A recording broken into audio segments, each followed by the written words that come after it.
नमस्कार, एकाक्षी MPSC मध्ये आपल्या सगळ्यांचं स्वागत आहे। आज आपण घटनेची जी 12 परिशिष्ट आहेत किंवा अनुसूची किंवा स्केड्यूल्स ज्यांना आपण म्हणतो ते आपण 12च्या 12 सगळे इन डिटेल बघणार आहोत। ट्रिक्सच्या स्वरूपात कशा पद्धतीने पाठ करायचं, कुठे काय लक्षात ठेवायचं, लॉजिक कुठे काय लावायचं, हे ह्या पद्धतीने आज आपण सगळं 12 परिशिष्ट आज आपण बघणार आहोत। या आधीच्या म्हणजे कालच्या लेक्चर मध्ये आपण टोटल जे 25 भाग आहेत ते सगळे इन डिटेल पाहिले होते, ठीक आहे। तसेच आज आपण परिशिष्ट बघणार आहोत। ह्या व्हिडिओच्या खाली मी कालच्या व्हिडिओची पण लिंक देते, ज्यांना बघायचं असेल ते तिकडे जाऊन बघू शकता। दुसरी एक गोष्ट मी वेळोवेळी तुम्हाला सांगत असते, रेफरन्स देत असते की ह्या व्हिडिओची लिंक मी खाली टाकते। अशा प्रत्येक वेळेस मी जिथे गरज असेल तिथे सांगत असते, पण समजा मी असं म्हणूनही समजा जर मी नसेल टाकली किंवा एखाद्या व्हिडिओची लिंक तुम्हाला स्पेसिफिकली हवी असेल त्या व्यतिरिक्त, तर तुम्ही मला कमेंट सेक्शन मध्ये मेन्शन करत जा। मी स्पेसिफिक तुमच्या कमेंटला उत्तर म्हणून तिथे त्या व्हिडिओची लिंक देत जाईल, ठीक आहे। कधी कधी राहून जाऊ शकतं माझ्याकडून किंवा दिलेली असली तरी तुम्हाला एखाद्या वेगळ्या व्हिडिओची लिंक लागू शकते, तर तुम्ही मला कमेंट सेक्शन मध्ये मेन्शन करत जा। तर आपण सुरुवात करूया आजच्या व्हिडिओला। जसं आपण भाग पाहिले, मूळ घटनेत भाग किती होते तर भाग 22 आणि मग ते झाले किती, काही घटना दुरुस्त्यांनी काही कमी झाले, काही ऍड करण्यात आले, असे मिळून 25 भाग कसे तयार होतात हे मी तुम्हाला सांगितलं। तसंच मूळ घटनेत परिशिष्ट किती होते तर 8 परिशिष्ट होते, ठीक आहे। इथे लिहिलेलं आहे 8 होते आणि सध्या मग किती आहे 12, 9, 10, 11, 12 हे परिशिष्ट नंतर ऍड झालेले आहेत, ठीक आहे। पुढे बघा, परिशिष्ट म्हणजे काय म्हणायचं त्यांना की घटनेतील काही कलमांबद्दल विशेष तरतुदी करण्यासाठी घटनेच्या शेवटी काही परिशिष्ट देण्यात आलेली आहेत, ठीक आहे। परिशिष्टे कशासाठी देण्यात आलेली आहेत, घटनेतील काही कलमांबद्दल विशेष तरतुदी करण्यासाठी घटनेच्या शेवटी काही परिशिष्ट देण्यात आलेली आहेत। तर आपण आता स्टेप बाय स्टेप एक एक परिशिष्ट बघू। बघा, आधी आपण पहिले 3 परिशिष्ट बघू। कशा पद्धतीने बघायचे ते नीट लक्षात घ्या। पहिली अनुसूची, परिशिष्ट म्हणजे काय, अनुसूची। तर पहिली अनुसूची ते कलम ती कशाशी संबंधित आहे तर संघाचे नाव व भूप्रदेश। संघाचे नाव व हे कलम 1 विषय मी बोलली। पहिली अनुसूची कशाशी संबंधित आहे तर बघा, राज्यांची नावे व त्याचे राज्यक्षेत्र, केंद्रशासित प्रदेश व त्यांचा विस्तार, ठीक आहे। थोडक्यात आपण काय म्हणू शकतो की राज्यांची नावे व त्यांचे राज्यक्षेत्र ही पहिली अनुसूची त्याच्याशी संबंधित आहे। त्याच्यात कलम कोणते कोणते आहेत तर कलम 1 ते कलम 4। तर मी पहिलं कलम लिहिलं इथे, संघाचे नाव व भूप्रदेश। नंतर मी म्हटलं जास्त लांब होईल लेक्चर म्हणून मी 1 ते 4 कलम आत्ता नाही सांगते। जेव्हा आपण भाग 1 जो आपण बघणार आहोत त्याच्यात आपण ते कलम आपण बघणार आहोत इन डिटेल, ठीक आहे। त्यामुळे आता मी फक्त पहिली अनुसूची कोणत्या कलमांशी रिलेटेड आहे एवढंच सांगणार आहे। कलम कोणते 1 ते 4 काय आहे त्याच्यात, राज्यांची नावं व त्यांचे राज्यक्षेत्र, तसंच केंद्रशासित प्रदेश व त्यांचा विस्तार, ठीक आहे। आणि सध्या किती राज्य आहेत, सध्या आपल्याकडे आहे 28 राज्य आणि 8 केंद्रशासित प्रदेश। आता दुसरी गोष्ट एक सांगते की पहिली अनुसूची कशा पद्धतीने लक्षात ठेवायची। तर बघा, जसं मूलभूत कर्तव्य लक्षात ठेवण्यासाठी मी तुम्हाला काय ट्रिक सांगितली होती की पहिलं मूलभूत कर्तव्य कसं लक्षात ठेवा की घटना सर्वोच्च आहे आपल्या देशात, ठीक आहे। घटना ही आपल्या देशात सर्वोच्च आहे। तसंच आता अनुसूची लक्षात ठेवण्यासाठी काय लक्षात ठेवणार तुम्ही तर बघा, पहिली अनुसूचीसाठी तुम्ही कसं लक्षात ठेवणार की पहिली अनुसूची आहे ना, मग आपला देश देश सगळ्यात आधी येईल। देशाचं क्षेत्रफळ असं लक्षात ठेवा। देश सर्वोच्च राहील। मग त्याच्याच देशामध्ये काय येतं आपल्या देशात तर राज्य येतात, केंद्रशासित प्रदेश येतात।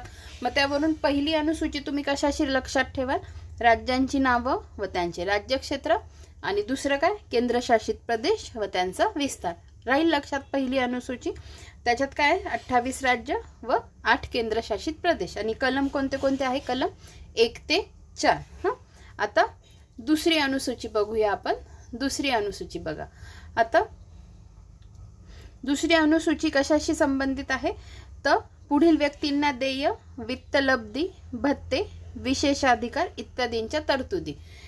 तर शेवटी काय लक्षात ठेवायचं की त्यांना थोडक्यात पैसा लक्षात ठेवा, वित्तलब्धी, भत्ते, विशेषाधिकार इत्यादींच्या तरतुदी। आता याच्यात कसं लक्षात ठेवणार,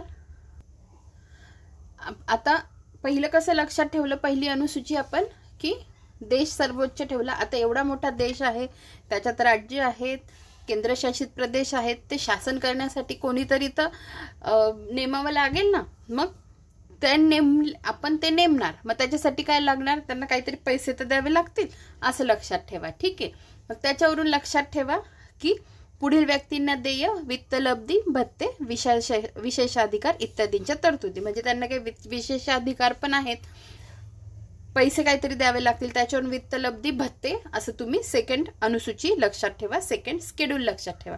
मग त्याच्यात एकूण तुम्हाला 13 गोष्टी लक्षात ठेवायच्या। बघा इथे मी 13 लिहिलेलं आहे। आता पुस्तकात तुम्ही सलग वाचाल तेव्हा थोडंसं कन्फ्युजन होऊ शकतं, म्हणून मी काय केलेलं आहे, इथे तुम्हाला वेगळ्या टाईपने 4 ग्रुपमध्ये मी तुम्हाला डिव्हायडेशन करून दिलेलं आहे, जेणेकरून तुमचं हे लगेच पाठ होईल। तर पुढील व्यक्तींना देय, वित्तलब्धी, भत्ते, विशेषाधिकार इत्यादींच्या तरतुदीमध्ये काय आहे, पहिला ग्रुप करायचा। पहिल्या ग्रुपमध्ये असणारे राष्ट्रपती व राज्यपाल, नीट लक्षात ठेवा, पहिल्या ग्रुपमध्ये असणार आहे राष्ट्रपती व राज्यपाल। दुसरा ग्रुप कसा करायचा, एवढं लक्षात ठेवायचं, अध्यक्ष, उपाध्यक्ष, सभापती आणि उपसभापती। पण कशाचे, लोकसभेचे अध्यक्ष, उपाध्यक्ष, विधानसभेचे अध्यक्ष, उपाध्यक्ष, राज्यसभेचे सभापती, उपसभापती आणि विधान परिषदेचे सभापती, उपसभापती। राहील एवढं लक्षात, म्हणजे कसं लक्षात ठेवा, लोकसभा, राज्यसभा, विधानसभा, विधान परिषद। ठीक आहे, आणि अध्यक्ष, उपाध्यक्ष, सभापती आणि उपसभापती। ठीक आहे, राज्यपाल व राष्ट्रपती यांची झाली 2 संख्या, ही टोटल झाली किती, 8 संख्या। ठीक आहे, आणि त्याच्यानंतर मग काय येईल, सुप्रीम कोर्ट व हायकोर्टाचे न्यायाधीश, इथे झाली 2 संख्या, आणि मग कंट्रोलर आणि ऑडिटर जनरल। ठीक आहे, असे टोटल किती झाले, 8, 9, 10, 11, 12 आणि 13। लक्षात ठेवा, दुसरी अनुसूची विचारली तर आपल्याला उत्तर आलं पाहिजे, त्याच्यात किती, एकूण 13 जणांचा समावेश होतो, आणि मग त्यानुसार आपल्याला लक्षात राहायला पाहिजे की कशा पद्धतीने त्याचं डिवायडेशन होतं। तर पहिला ग्रुप केला राष्ट्रपती आणि राज्यपाल यांचा, दुसरा ग्रुप मी काय केला, अध्यक्ष, उपाध्यक्ष, सभापती आणि उपसभापती। अध्यक्ष, उपाध्यक्ष कसले, तर लोकसभेचे आणि विधानसभेचे, आणि सभापती, उपसभापती कसले, तर राज्यसभा आणि विधान परिषदेचे। ठीक आहे, नंतर हायकोर्ट आणि सुप्रीम कोर्टाचे न्यायाधीश, आणि नंतर कॅग। ठीक आहे, आता याच्यात उपराष्ट्रपती कशा पद्धतीने येतात, तर बघा, ते राज्यसभेचे आपले उपराष्ट्रपती, राज्यसभेचे सभापती असतात ना, त्या अंतर्गत उपराष्ट्रपतींना पगार मिळतो। ठीक आहे, तर ही गोष्ट नीट लक्षात ठेवा। त्याच्यानंतर त्याच्याशी कलम हे जे लिहिलेले आहेत मी, आता एकतर काही काही पुस्तकांमध्ये फक्त पोट कलम न देता मेन कलम दिलेले आहेत, आणि रंजन कोळंबे सरांच्या पुस्तकामध्ये हे पोट कलम पण दिलेले आहे, तुम्ही कशा पद्धतीनेही लक्षात ठेवा। ज्ञानदीप अकॅडमीचं माइंड मॅपचं पुस्तक आहे, त्याच्यात सिंगल हे कलम दिलेले आहेत, रंजन कोळंबे सरांच्या पुस्तकामध्ये पोट कलम पण दिलेले आहेत, तुम्ही दोन्ही पद्धतीने लक्षात ठेवू शकता, मी दोन्ही पण तुम्हाला लिहून दिलेले आहे। ठीक आहे, पहिली अनुसूची झाली, दुसरी अनुसूची झाली, राहील ना तुमच्या लक्षात, मी दोन्ही पण कशा पद्धतीने लक्षात ठेवायचं सांगितलं आहे। पुढे बघा, आता आपण बघणार आहोत तिसरी अनुसूची। बघा, तिसरी अनुसूची कशा पद्धतीने लक्षात ठेवायची, तर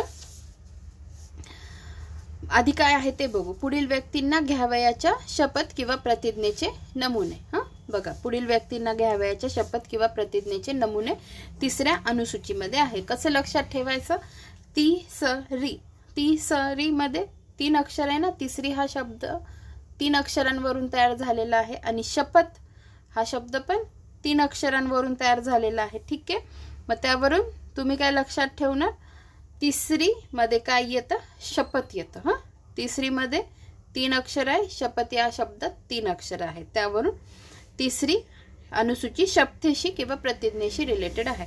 आता याच्यात एकूण 9 जणांचे 9 पद दिलेली आहेत। ठीक आहे, 9 पद दिलेली आहेत, तर ती 9 पद आपल्याला माहिती पाहिजे, तर त्याच्यातही मी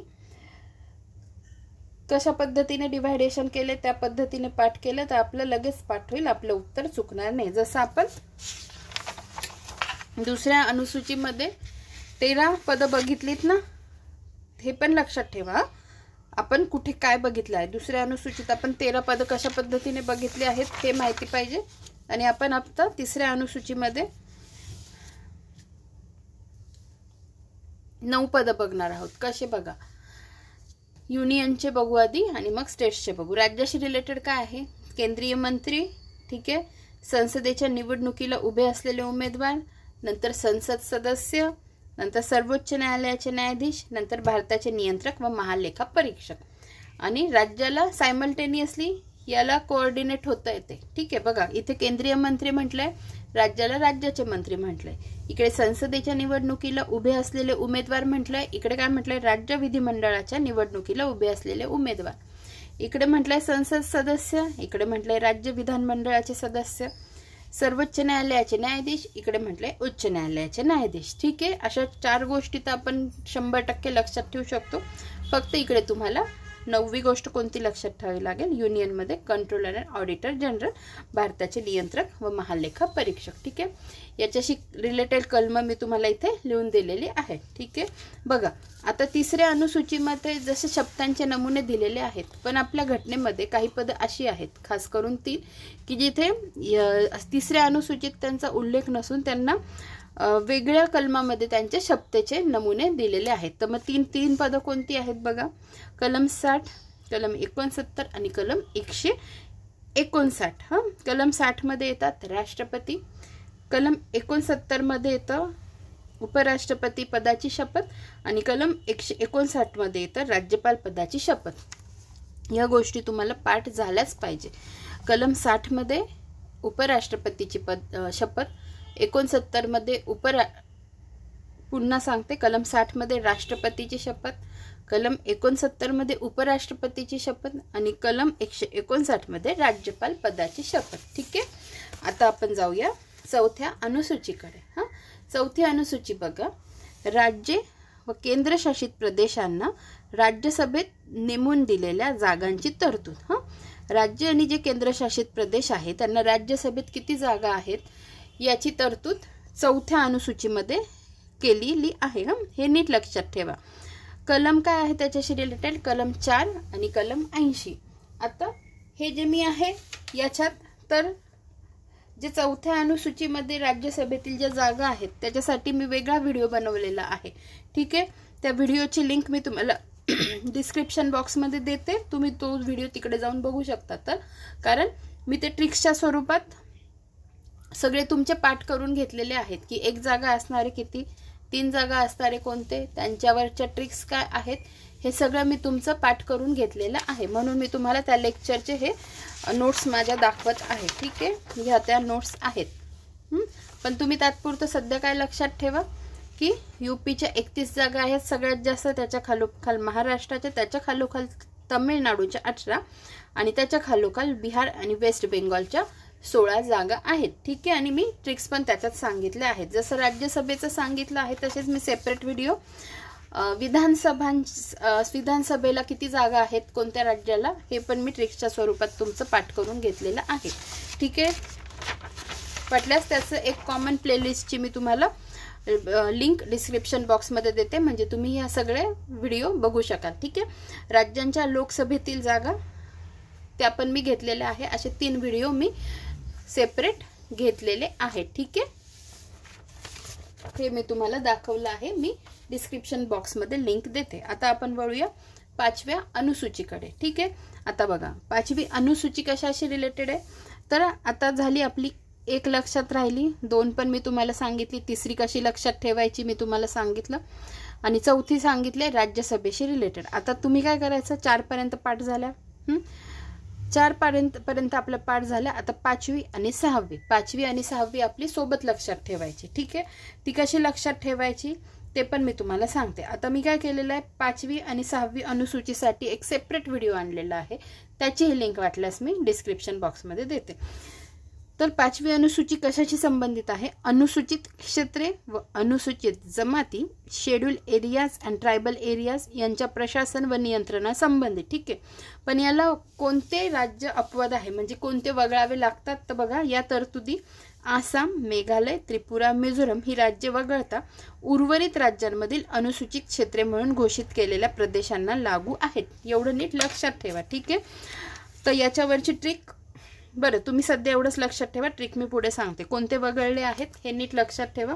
आसाम, मेघालय, त्रिपुरा, मिझोरम वगळले आहेत आणि अदर स्टेट्ससाठी. पुढची माहिती बघू आपण काय आहे.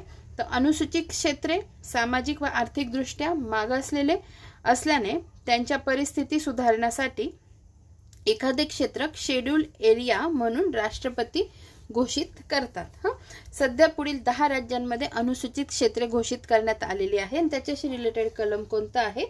कलम 244. आपण 244 कोणत्या भागात येतं कालच पाहिलं, 10व्या भागात ते कलम येतं. काल आपण ट्रिक्सच्या स्वरूपात सगळं बघितलेलं आहे. ठीक आहे, आता ते 10 राज्य कोणते ते आपण बघून घेऊ. ठीक आहे, 10 राज्य कोणते आहे ते आपण बघून घेऊ. आता मी 5वी आणि 6वी अनुसूची सोबत लक्षात ठेवायचं का सांगते. इथे बघा, हे राज्य आहेत, हे वगळलेले आहेत आणि हेच राज्य 6व्या अनुसूचीमध्ये ऍड केलेले आहेत. ठीक आहे, म्हणजे आसाम, मेघालय, त्रिपुरा, मिझोरम या राज्यातील आदिवासी क्षेत्रांच्या प्रशासनाबाबत तरतुदी आहेत. कोणत्या? आदिवासी क्षेत्रांच्या प्रशासनाबाबत तरतुदी आहे. ठीक आहे, लक्षात राहील. आता तर मग 6वी अनुसूचीमध्ये किती? 4 राज्य दिलेली आहेत. कसं लक्षात ठेवणार की 6 समसंख्या आहे आणि 4 पण समसंख्या आहे, म्हणून त्यांचं कॉम्बिनेशन करून काय लक्षात ठेवायचं, जे 4 राज्य दिलेले आहेत ते 6व्या अनुसूचीमध्ये अंतर्भूत आहेत. ठीक आहे, आणि त्याच्यावरची ट्रिक मी काय केलेली आहे, अमटम, AMTM, A for Assam, M for Meghalaya, T for Tripura, M for Mizoram. आणि आवर्जून हे लक्षात ठेवायचं, यात मणिपूर नाही, M फॉर मणिपूर येत नाही, असं लक्षात ठेवा. ठीक आहे, कारण इथे 2दा M येतो, एक मेघालयचा आहे, एक मिझोरमचा आहे, मणिपूर याच्यात येत नाही. ठीक आहे, आता ते 10 राज्य कोणते आहेत जे अनुसूचित क्षेत्रे घोषित करण्यात आली आहेत ती आपण बघणार आहोत. ती कशा पद्धतीने पाठ करायचं ते बघा. हे बघा, गुजरात आणि महाराष्ट्र. गुजरात आणि महाराष्ट्र सोबत सोबत लक्षात ठेवायचं. ठीक आहे, गुजरात, महाराष्ट्र. नंतर आंध्र प्रदेश, तेलंगणा सोबत लक्षात ठेवायचं. आंध्र प्रदेशमधून तेलंगणाची निर्मिती झाली आहे, MP मधून छत्तीसगडची. ठीक आहे, नीट लक्षात ठेवा. गुजरात, महाराष्ट्र सोबत लक्षात ठेवणार, तमिळनाडू, आंध्र प्रदेश, MP, छत्तीसगड. एवढं राहील लक्षात. त्याच्यानंतर लक्षात ठेवायचं आहे, म्हणजे थोडक्यात तुम्ही एवढं लक्षात ठेवा की महाराष्ट्राला लागून असलेले गुजरात आहे, MP आहे आणि तेलंगणा आहे. ठीक आहे, किंवा मग सोबत सोबत लक्षात ठेवा, महाराष्ट्र, गुजरात, MP, छत्तीसगड, तेलंगणा, आंध्र प्रदेश. झाले किती? 6. आता सोबत लक्षात ठेवणार झारखंड, ओडिशा. 8 झाले, झारखंड, ओडिशा आणि एक राजस्थान. आता जसं आपण ही सगळी लिंक लावतोय त्याला लागून बघा, म्हणजे मला काय सांगायचं आहे, महाराष्ट्रापासून समजा आपण सुरुवात केली, हे सगळे राज्य एकमेकांना जोडून बघा, कोणीच एकमेकांपासून दूर नाही आहे. महाराष्ट्र, गुजरात, राजस्थान, MP, छत्तीसगड, झारखंड, ओडिशा, तेलंगणा, आंध्र प्रदेश हे सगळे चिकटकून आहे ना, एकमेकांना लिंकच लागते. पण हिमाचल प्रदेश एकमेव राज्य आहे जे या सगळ्यांपासून दूर आहे, म्हणून हिमाचल प्रदेश एक वेगळं लक्षात ठेवायचं. अशा पद्धतीने अनुसूचित क्षेत्रे घोषित करण्यात आलेली राज्य मी तुम्हाला मॅपच्या साहाय्याने दाखवलेली आहे. मॅपच्या साहाय्याने याच्यासाठी दाखवली की तुमच्या लवकर लक्षात राहावी यासाठी. ठीक आहे, आपण वळूया पुढच्या पाठकडे. आता आपली 6वी अनुसूची पण झाली. आता आपण वळूया 7व्या अनुसूचीकडे. आता बघा, 7वी अनुसूची जी आहे ती कशी लक्षात ठेवायची. 7वी सूची. ट्रिक इथे मी लिहिली आहे, स किंवा SS. S फॉर 7वी, S फॉर सूची. मग 7व्या अनुसूचीत काय दिलेलं आहे तर सूच्या दिलेल्या आहेत, 3 सूची दिलेल्या आहेत. त्याच्याशी रिलेटेड कलम आहे 246.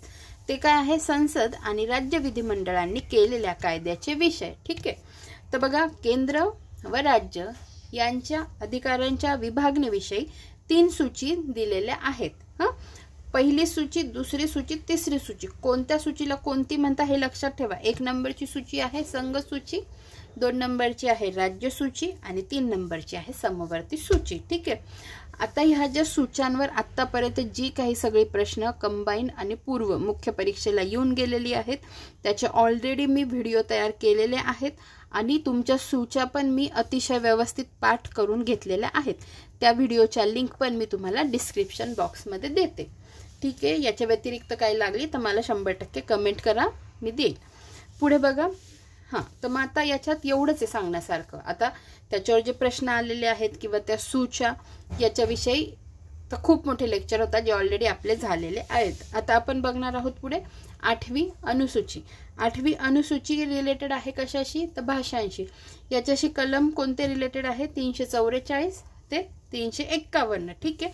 आपण काल कार्यालयीन भाषा बघितलं होतं. तर तो पाठ काय होता, पाठ 17 होता. हां, त्याच्यात आपण बघितलं होतं कार्यालयीन भाषा. तर कलम काय होतं त्याच्यातले 343 ते 351. आता बघा मी तुम्हाला, आता हे माझ्यासमोर काही नाही आहे बरं का सध्या, मी बरोबर बोलती का चुकीचं मलाही नाही माहिती. जेवढं आठवते तेवढं सांगते. चुकीचं असेल तर ते तुम्ही दुरुस्त करून घ्या, पण आय थिंक मला वाटतं मी बरोबर सांगते. ठीक आहे. तर मग मला तुम्हाला सांगायचं काय आहे, जे मी तुम्हाला शिकवलं ते जर माझ्या लक्षात राहतंय तर तुमच्या पण लक्षात राहायला पाहिजे. ठीक आहे. तर मग तेच मी तुम्हाला भाग कशा पद्धतीने पाठ करायचे जे सांगितलं होतं तर ते तुमच्या लक्षात राहायला पाहिजे, हे मला तुम्हाला फक्त सांगायचं आहे. आता हा विषय कुठून निघाला तर मला तुम्हाला सांगायचे होते कलम कोणते आहे त्याच्याशी रिलेटेड. तर कलम 344 ते कलम 351 हे कशाशी रिलेटेड आहे, म्हणजे कशाच्या अंडर येतात तर भाग जो आहे भाग 17 कार्यालयीन भाषा त्याच्याशी रिलेटेड तो हे कलम आहेत. म्हणून मग मी तुम्हाला एवढे एक्सप्लेन केलं. तर ह्या कलमांवरून मला तो भाग आठवला. ठीक आहे. मला हे तुम्हाला सांगायचं होतं. बघा पुढे कलम कोणते आहेत 344 351. घटनेने मान्यता दिलेल्या भाषांची यादी याच्यात दिलेली आहे.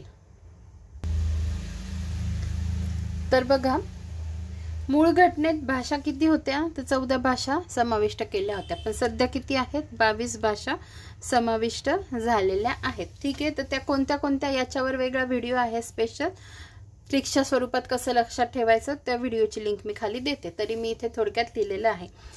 1967 ची 21वी घटना दुरुस्ती, 1992 ची 71वी घटना दुरुस्ती आणि 2003 ची 92वी घटना दुरुस्ती. या घटना दुरुस्तींनी काही भाषा ऍड करण्यात आलेला आहे. आता याच्यावरची ट्रिक काय आहे 21 अधिक 71 बरोबर 92 होतात. हां, 21 घटना दुरुस्तीने काय झालं 21व्या घटना दुरुस्तीने सिंधी भाषा ऍड झाली आहे. नंतर 71व्या घटना दुरुस्तीने ज्या भाषा ऍड झाल्या त्याच्यासाठी ट्रिक आहे नमक किंवा NMK म्हणजे काय नेपाळी, मणिपुरी आणि कोंकणी. आणि त्याच्यानंतर पुढची जी घटना दुरुस्ती आहे 92वी त्याच्याने BDMS म्हणजे बोडो, डोगरी, मैथिली आणि संथाली या भाषा ऍड झालेल्या आहेत. या ट्रिक आहे NMK आणि BDMS. ठीक आहे. त्याच्यानंतर 8वी अनुसूचीची रिलेटेड किती घटना दुरुस्त्या झाल्या असं जर विचारलं तर त्या घटना दुरुस्त्या एकूण 4 सांगायच्या. 4 कशा ह्या 3 ज्याच्याने भाषा ऍड करण्यात आला आणि ही एक 96वी घटना दुरुस्ती जी 2011 साली 11 साली झालेली आहे. त्याच्याने काय झालं ओडिया भाषेस उडिया असं नाव देण्यात आलेलं आहे.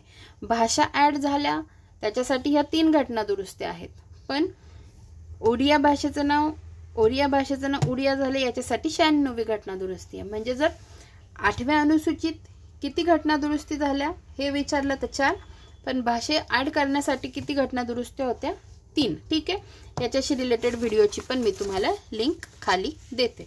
आता बघूया आपण ज्या नवीन अनुसूच्या ऍड झालेल्या आहेत त्या आपण बघणार आहोत. बघा 9वी, 10वी, 11वी आणि 12वी या ज्या अनुसूच्या ऍड झालेल्या आहेत याच्यासाठी एक सेपरेट व्हिडिओ मी केलेला आहे. त्याच्यात मी तुम्हाला फक्त एवढंच समजावून सांगितलं आहे की त्या लक्षात कशा ठेवायच्या, कशा पद्धतीने तो सिक्वेन्स आहे ते सगळं मी तुमचं पाठ करून घेतलं आहे. त्याही व्हिडिओची लिंक मी तुम्हाला खाली देते.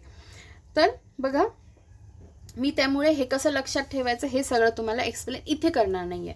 9वी अनुसूची, 10वी अनुसूची, 11वी अनुसूची आणि 12वी अनुसूची. 9वी अनुसूची पहिल्या घटना दुरुस्तीने 1951ची त्याच्याने समाविष्ट झाली. 10वी घटना दुरुस्ती 10वी अनुसूची 52वी घटना दुरुस्ती 1985 ने ऍड झाली. 11वी अनुसूची 73वी घटना दुरुस्ती 1992 आणि अनुसूची 12वी 74वी घटना दुरुस्ती 1992 ने ऍड झाली आहे. ठीक आहे. आता ह्या सगळ्या मी सेपरेट व्हिडिओ तुम्हाला जो बनवला आहे त्याच्यात सुटसुटीत व्यवस्थित दिलेला आहे, तुम्ही तिकडे जाऊन तो व्हिडिओ बघा. आता आपण सेपरेट बघून घेऊ. अनुसूची 9 पहिल्या घटना दुरुस्तीने ऍड झालेली आहे. तिच्याशी रिलेटेड कलम कोणता आहे? कलम 31B. ठीक आहे. कशाशी रिलेटेड आहे तर काही कायदे आहेत त्यांना संरक्षण प्रदान करण्यात आलेलं आहे. बघा, जमीन सुधारणा व जमीनदारी पद्धती रद्द करण्याविषयी कायदे व नियमने असं त्याचं टायटल आहे. ठीक आहे. तर त्याच्याशी रिलेटेड जी केस आहे, 9th शेड्यूल केस आपण त्याला म्हणू शकतो, ती आहे IR Coelho versus state of Tamil Nadu case 2007ची. जर विचारण्यात आलं की 9व्या अनुसूचीशी संबंधित खटला कोणता आहे तर IR Coelho versus state of Tamil Nadu हे आहे 9व्या अनुसूचीशी संबंधित केस किंवा खटला. राहील लक्षात. आता पुढे बघा, 10वी अनुसूची आहे पक्षांतर बंदी कायद्याशी रिलेटेड. ती कशाने ऍड करण्यात आली आहे? 52वी घटना दुरुस्ती 1985 ने समाविष्ट पक्षांतर बंदी विरोधी कायदा. पक्षांतराच्या कारणावरून अपात्र होण्यासंबंधीची तरतूद याच्यात आहे. कलम कोणते कोणते आहे? 102 आणि 191. याच्याशी रिलेटेड जर खटला विचारला तर तो खटला कोणता आहे? क्योतो होलोहन वर्सेस झाचिलू केस. झाचिलू केस, कोहितो होलोहोलन केस म्हटलं तरी चालेल किंवा त्याला अँटी डिफेक्शन लॉ म्हटलं तरी चालेल. हा खटला आहे 10व्या अनुसूचीशी रिलेटेड. नीट लक्षात ठेवा, IR Coelho versus state of Tamil Nadu विचारलं तर 9वी अनुसूची आणि 10वी अनुसूची कोहितो होलोहोन केस. लक्षात ठेवा, 10व्या अनुसूचीची रिलेटेड. त्याच्याशी रिलेटेड अजून एक घटना दुरुस्ती झाली होती जी 91वी घटना दुरुस्ती 2003ची आहे, त्यामुळे ती पण लक्षात ठेवा. ठीक आहे. 10वी अनुसूची ऍड कोणत्या घटना दुरुस्तीने झाली तर 52व्या घटना दुरुस्तीने जी 1985ची होती. आणि त्याच्याशीच रिलेटेड अजून 10व्या अनुसूचीची रिलेटेड अजून एक घटना दुरुस्ती लक्षात ठेवणार, जी आहे 91वी घटना दुरुस्ती 2003ची. ठीक आहे.